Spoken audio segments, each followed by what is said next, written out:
Eso tiene que ver nuestra condición de nuestra cultura, nuestras costumbres, nuestras creencias, ¿no?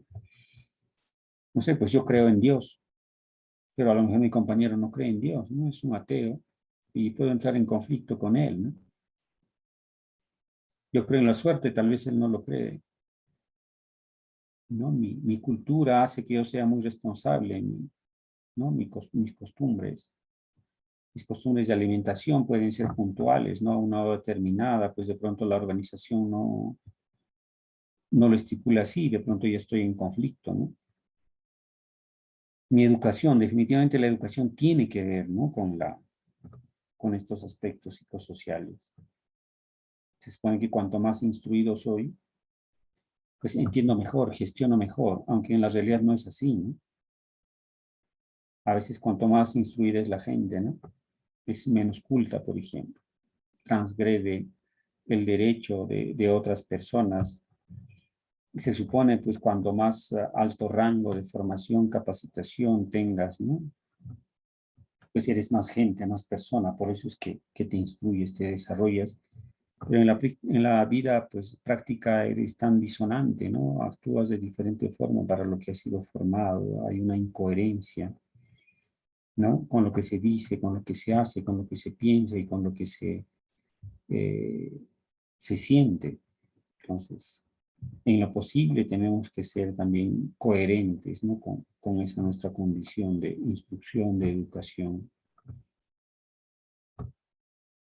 Sí, sobre todo para la actividad industrial, con los procesos industriales, tiene que ver mucho esto de la tecnología, ¿no? Donde a veces todos los procesos productivos están automatizados y no estamos acostumbrados simplemente a que la máquina haga, o nos es complejo manejar un monitor, una máquina, pero bueno, lo bueno es que se aprende y la persona también tiene que ser adecuadamente instruida, preparada para ello, ¿no? Que ya esa es una responsabilidad de la organización. Y a pesar de que la organización se esmere en todas estas responsabilidades, pues a veces hay una resistencia al cambio, ¿no? Que tiene que ver mucho con nuestra propia forma de ser, con nuestra personalidad, que tiene que ver con los hábitos culturales, con nuestros niveles de educación, instrucción, con nuestra asociación, relación con la tecnología, con los aspectos laborales, ¿no? Que tal vez no son adecuados ¿no? Para nuestra condición laboral, no, a lo mejor tengo un contrato de servicios no personales, no tengo derecho a seguro, no tengo derecho a AFP, no tengo derecho a nada, ni a vacaciones. A lo mejor, pues por no ser contratado, nombrado, pues no tengo derecho a refrigerio y estarían vulnerando algunos de mis derechos. Y bueno, eso me afecta, ¿no? Y me hace resistente también al cambio, ¿no? O a cambiar mis hábitos. La inseguridad que tiene que ver mucho con nuestras habilidades sociales también, ¿no? Sobre todo con la autoestima, ¿no? Que esto puede igual afectar en mi condición de, de adecuarme a una condición, a una nueva condición, y eso tiene que ver con la resistencia al cambio, ¿no?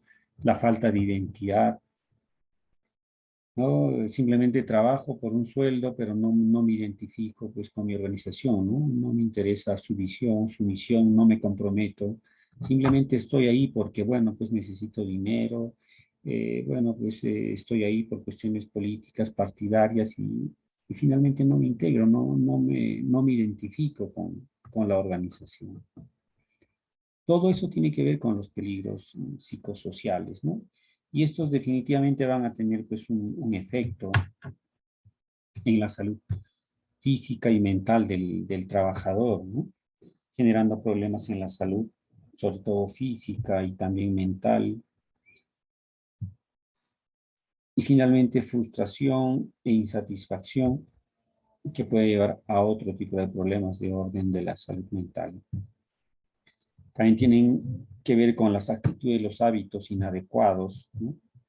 Esto cuando no cumplimos, saltamos las normas organizacionales, ¿no? Porque se supone que en toda organización laboral hay un reglamento interno de trabajo.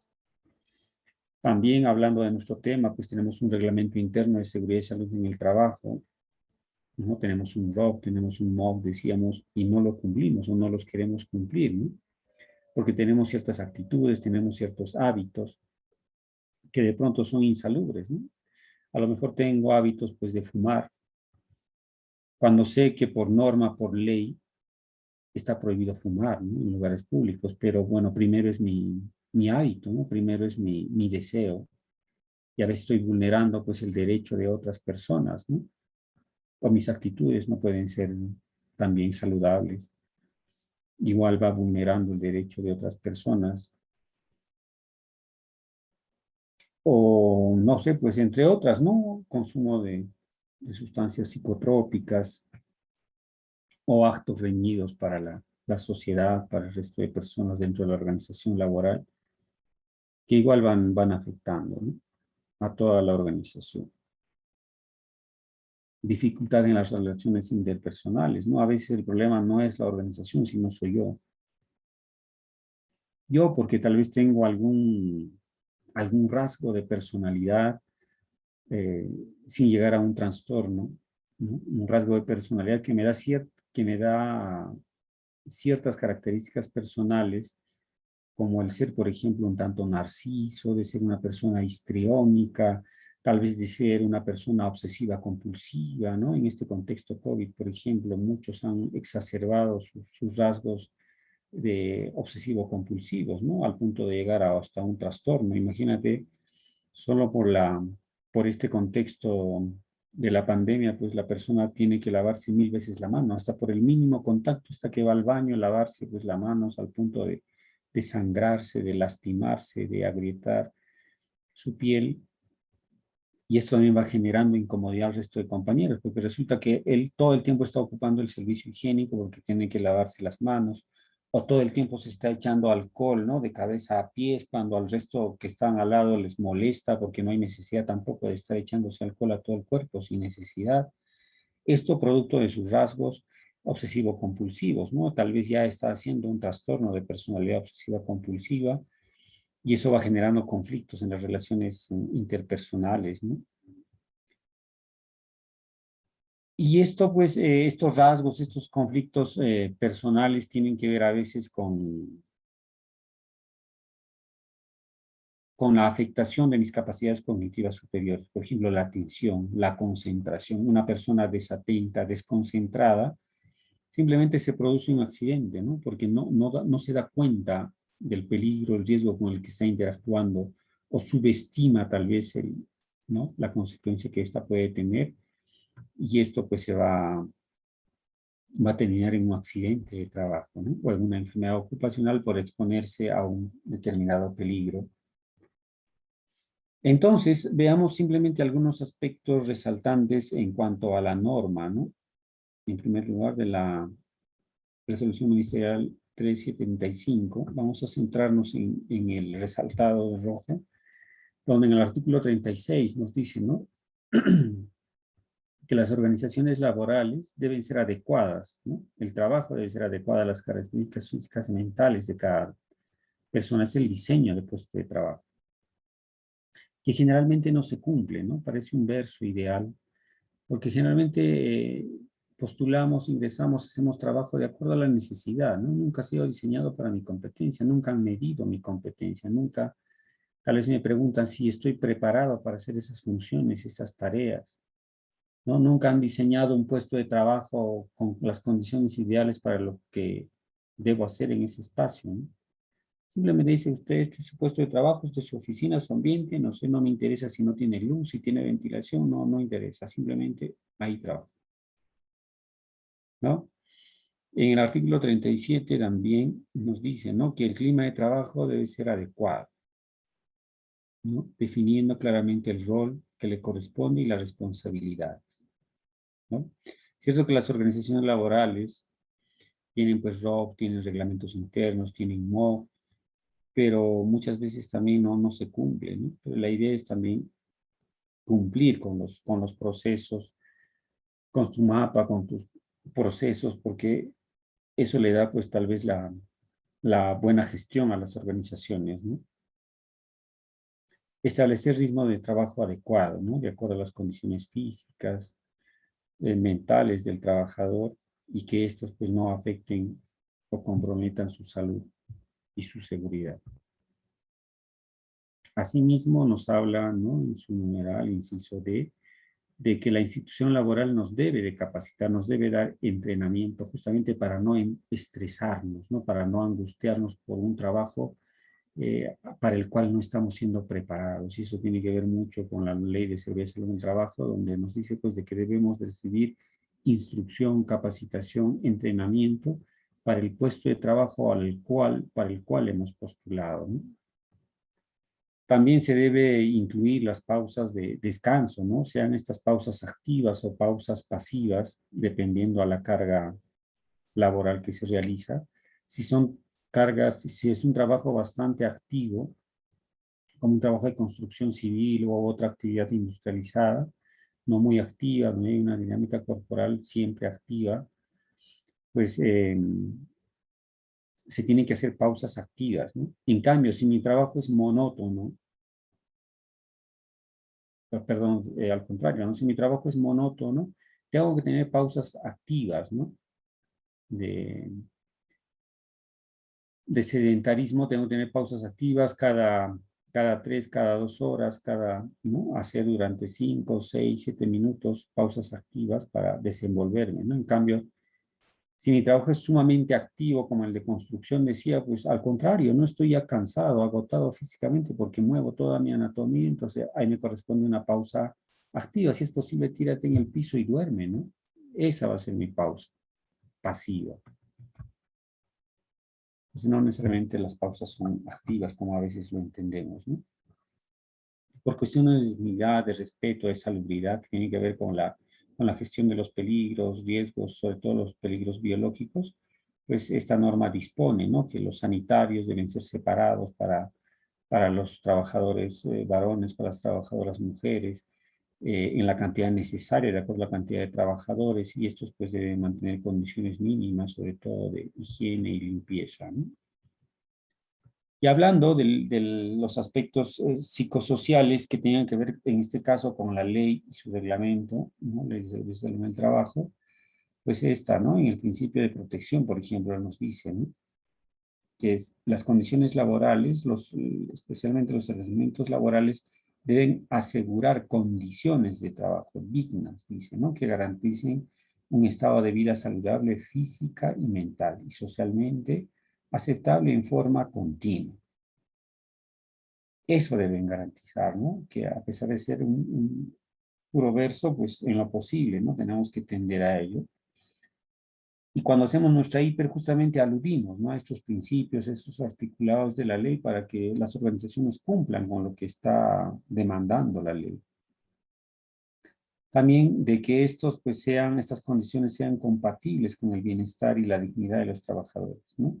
Ofrezcan posibilidades reales de logro de objetivos personales. O sea, ¿qué me están diciendo? Que mi organización laboral debe contribuir en mi desarrollo y en mi crecimiento personal. Muy a pesar de que mis demandas no son estrictamente organizacionales, laborales, sino personales. Por ejemplo, ¿no?, si yo soy estudiante, pero a la vez soy trabajador y, no sé, pues a lo mejor solicito, se me dé permiso durante 2 horas para ir a la universidad, pues me lo tiene que dar la organización laboral. Cierto, yo compensaré, devolveré ese tiempo, pero me tienen que dar las facilidades, cosa que muchas veces se deniegan. Asimismo, debe haber un compromiso visible del empleador con la salud y seguridad del trabajador. No solamente cumplir por cumplir, sino que tiene que ser una cuestión de dignidad y respeto y cumplimiento de la norma, ¿no? De, de ética, ¿no?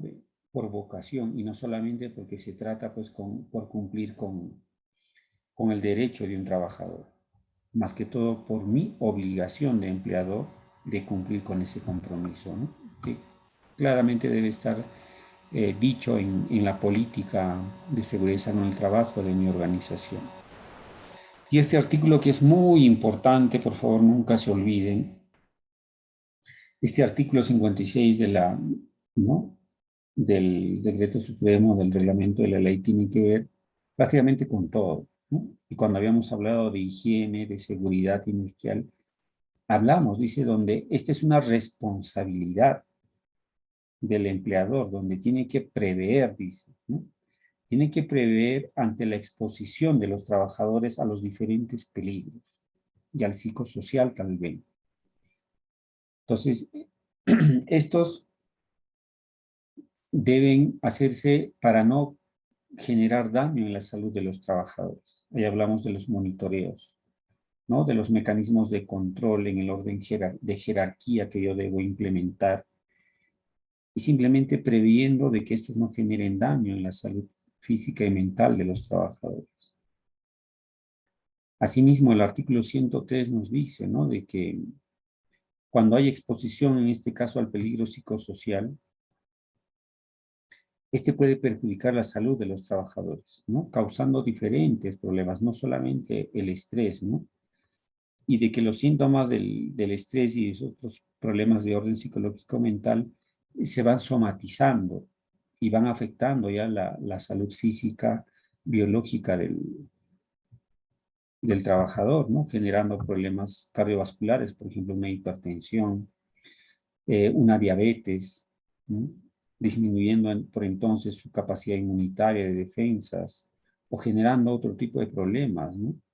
Entonces, es cierto, todos los problemas somáticos, físicos, sobre todo de los trabajadores, de las personas en general, ¿no? Saliendo del entorno laboral, en algún momento se generaron por problemas de orden emocional, de orden psicológico, ¿no? Para esto existen estudios, existen muchas teorías, muchas prácticas dentro de la medicina inclusive, como la biodecodificación, donde asociamos un problema físico a problemas de orden psicológico mental. Y es cierto, ¿verdad? Entonces, lo que tenemos que hacer es implementar, ¿no? Como en este contexto de la COVID, que si bien es cierto está basado en una resolución ministerial 972, los lineamientos de vigilancia, prevención y control, ¿no? Claro, en este caso estricto a la COVID en los centros laborales, pero hay que implementarla en todos los aspectos, ¿no? Y en este contexto, especialmente en el lineamiento 7, que tiene que ver con la salud mental de los trabajadores, obliga a las organizaciones laborales a tener que vigilar los peligros psicosociales. Una de ellas ya les decía en algún momento que es la doble presencia, ¿no? La doble presencia que se va a generar justamente en los trabajadores que hacen trabajo remoto, trabajo domiciliario, ¿no? Como decíamos, aparte de hacer el trabajo para su organización laboral, también tiene que satisfacer las necesidades y los problemas de su casa, atender a la pareja, atender a los hijos, ver el orden, ver la limpieza, ver la alimentación, ver la demanda de otros aspectos de la casa, el hogar, sea varón o mujer. Entonces, sin querer, desplazas tu atención, desplazas tu energía, tu tiempo a esos problemas de orden doméstico, ¿no? De orden familiar, pero a la vez también tienes que responder con tu trabajo. Entonces, te estresas tal vez doblemente y ese es el problema que se va generando hoy por hoy al hacer el trabajo remoto, ¿no? Y esa es la famosa dimensión de la doble presencia, ¿no? Que las organizaciones laborales por esta resolución ministerial 972 están obligadas a tener que controlar.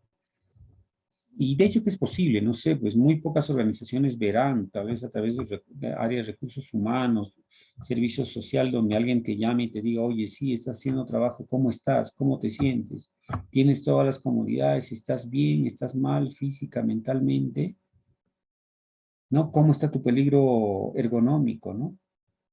Tu asiento, tu mesa es adecuado, trabajas en una laptop o trabajas en una computadora personal, tienes iluminación adecuada, tienes internet, cómo te conectas con nosotros, ¿no?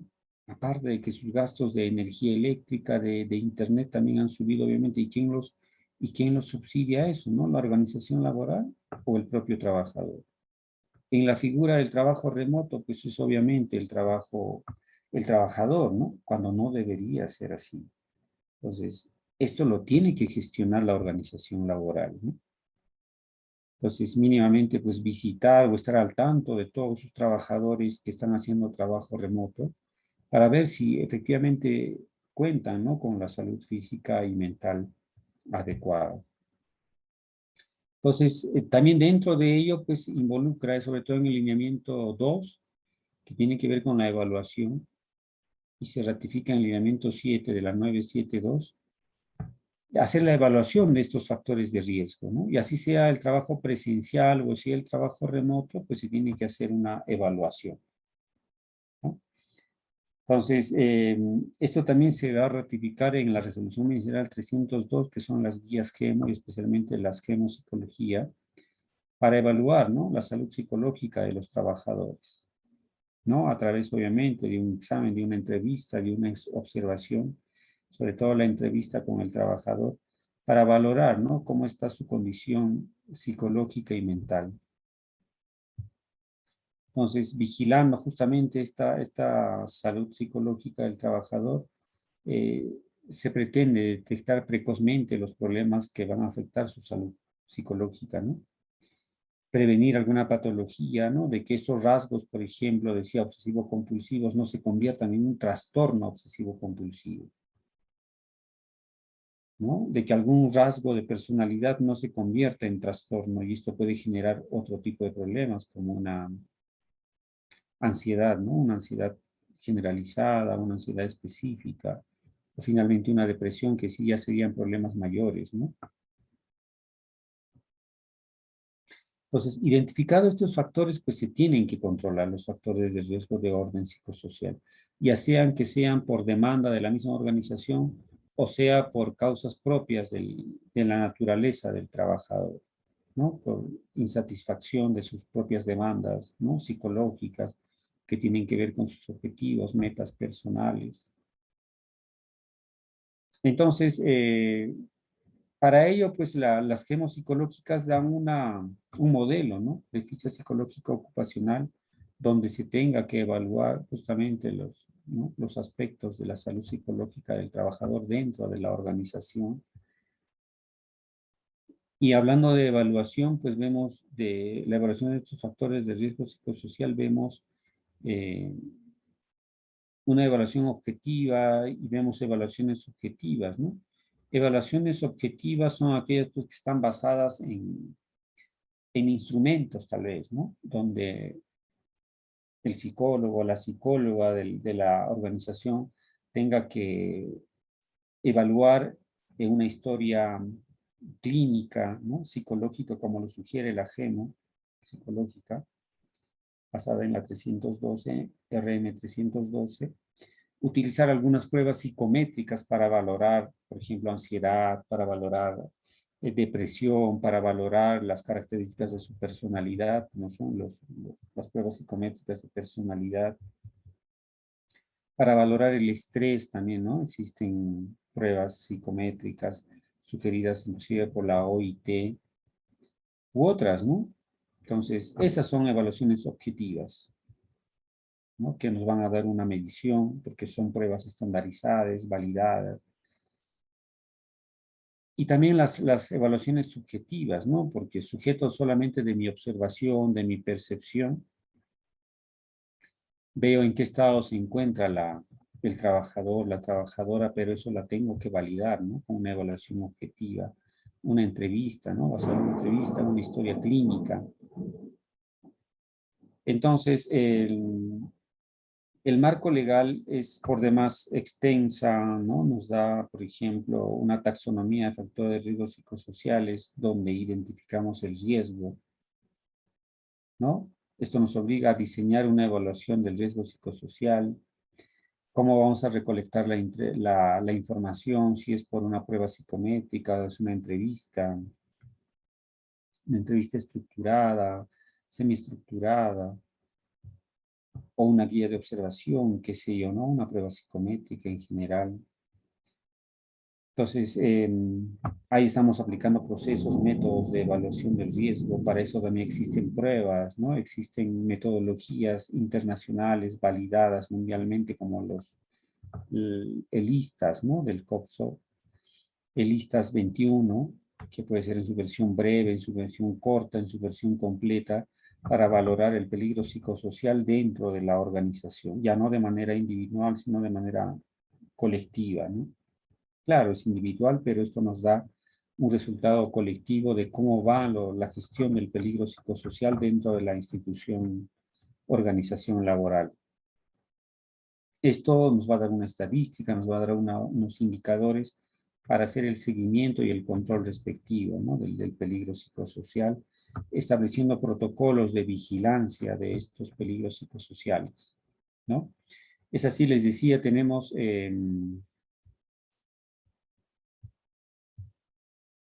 listas corto, listas breve, listas largo, ¿no?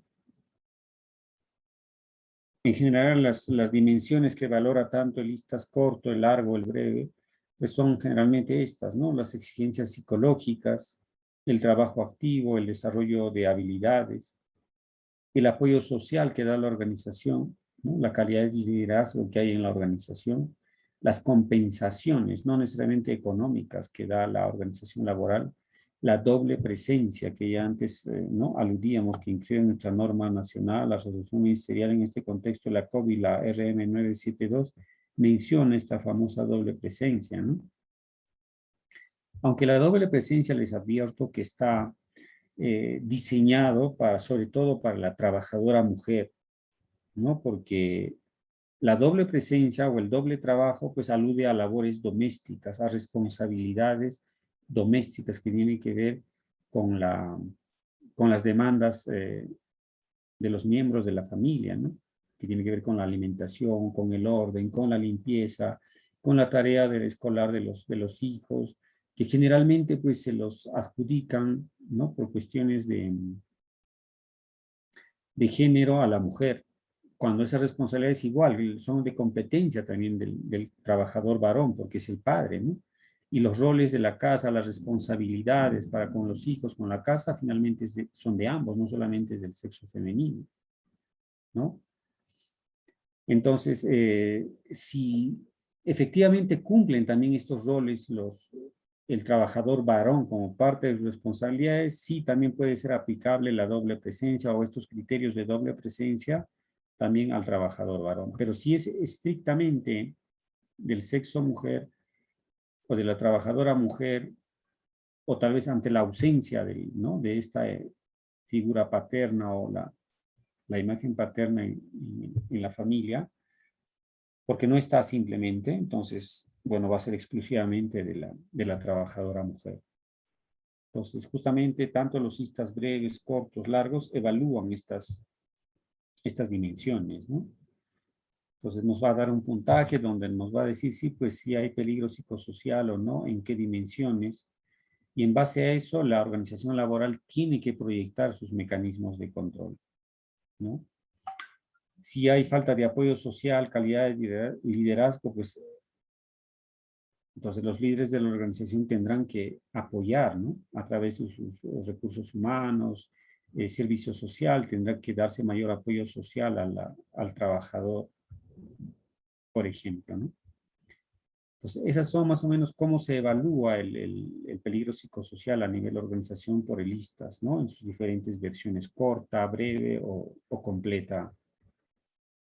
También se evalúa normalmente el síndrome del burnout bajo el inventario del burnout de Maslow, ¿no? Christina Maslow es una psicóloga americana que justamente propone este instrumento para valorar el síndrome de burnout, el famoso síndrome del quemado, ¿no? Donde prácticamente el trabajador en ciertas ocupaciones como la actividad, por ejemplo, de prestación de servicios de salud, llega a agotar psicológica, mentalmente al trabajador, ¿no? Por los mismos peligros, riesgos a los cuales está expuesto, ¿no? Porque el peligro psicosocial es altamente demandante en la actividad de prestaciones de servicios de salud, ¿no? O entre otras actividades de prestación de contacto con personas sobre todo, ¿no?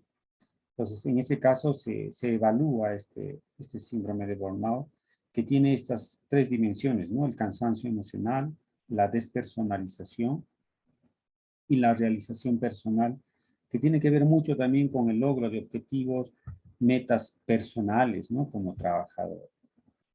Entonces, ahí tenemos el inventario de burnout. que en sus 3 dimensiones nos va a dar una valoración, ¿no? Y nos va a decir si estamos quemados o no, ¿no?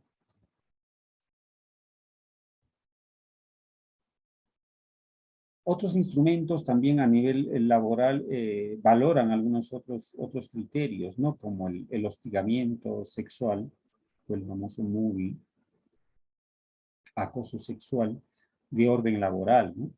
Que se da tanto de los jefes masculinos a las trabajadoras, colaboradores mujeres, o como también de las jefes, líderes femeninas a los trabajadores, colaboradores masculinos, ¿no? Que se ejercen de diferentes formas, ¿no? Que también debe ser correctamente identificado, obviamente, no sé si sancionado, pero controlado. O sea, hay instrumentos específicos como este del FOLS, ¿no? Que evalúa justamente el hostigamiento sexual, ¿no? En las organizaciones laborales, ¿no? Que son instrumentos psicométricos, que obviamente el profesional de psicología lo va a utilizar y nos va a dar un resultado y nos va a sugerir un mecanismo de control, ¿no? O de sanción si amerita. Otro también es este, el ISR, sobre hostigamiento sexual, ¿no? Que también tiene una matriz, unos baremos correspondientes para ser valorado. Igual, ¿no? El de Pando también, ¿no? El cuestionario de Pando, que evalúa igual acoso laboral. Entonces, esto nos van a llevar a implementar, ¿no? Algunos programas, y un famoso programa es el SBS, ¿no? Que se llama Seguridad Basada en el Comportamiento. Porque finalmente todo lo que hace el hombre, sea varón o mujer, como trabajador, tiene que ver con su comportamiento. Y ese comportamiento se supone, en cumplimiento a las normas de seguridad y salud en el trabajo, tienen que ser comportamientos seguros, saludables, pero no siempre se da, ¿no? Y acá, pues, cuando implementamos este programa de SBS, Seguridad Basada en el Comportamiento, justamente llegamos a analizar, ¿no? ¿Por qué causas se dan, por ejemplo, los accidentes? ¿No? ¿Por causas propias del trabajador o por condiciones organizacionales que son propias de la organización laboral? Entonces, la SBS, pues finalmente trata de analizar un poco más el comportamiento del humano, ¿no? Del trabajador y en lo posible trata de no juzgar, trata de no eh, hacer ver de que efectivamente las causas del accidente son por culpa del trabajador. Sea cual sea las razones, estudia un poco más, ¿no? Entonces, analiza un poco también el comportamiento de la organización frente a su compromiso, a su responsabilidad para con los colaboradores, ¿no? Entonces, este programa a veces nos hace ver de manera opuesta, invertida, que no solamente es responsabilidad del trabajador los accidentes, sino también va a ser de la organización, ¿no? Por su escaso control, por su escasa vigilancia, por pues, escaso nivel de comunicación, de contacto con el trabajador, de capacitación, de entrenamiento, de ver esos aspectos de su desarrollo personal como persona, porque a veces ahí está la frustración, el fracaso y dónde está, pues, ¿no? Estos indicadores que justamente evalúa el ISTAS, ¿no? Que es el compromiso de la organización que tiene que ver con el desarrollo de los colaboradores, ¿no? También veíamos el instrumento de Pando, que evalúa el acoso laboral, decíamos. Y bueno, hemos terminado también con este segundo tema, que es bastante también, hemos dado un resumen de cómo se debe implementar, cómo se debe identificar. Y pues bueno, ojalá tenga la oportunidad también de poder contribuir en la gestión del peligro psicosocial, ¿no? Entonces, simplemente agradecer por vuestra presencia, por vuestra atención,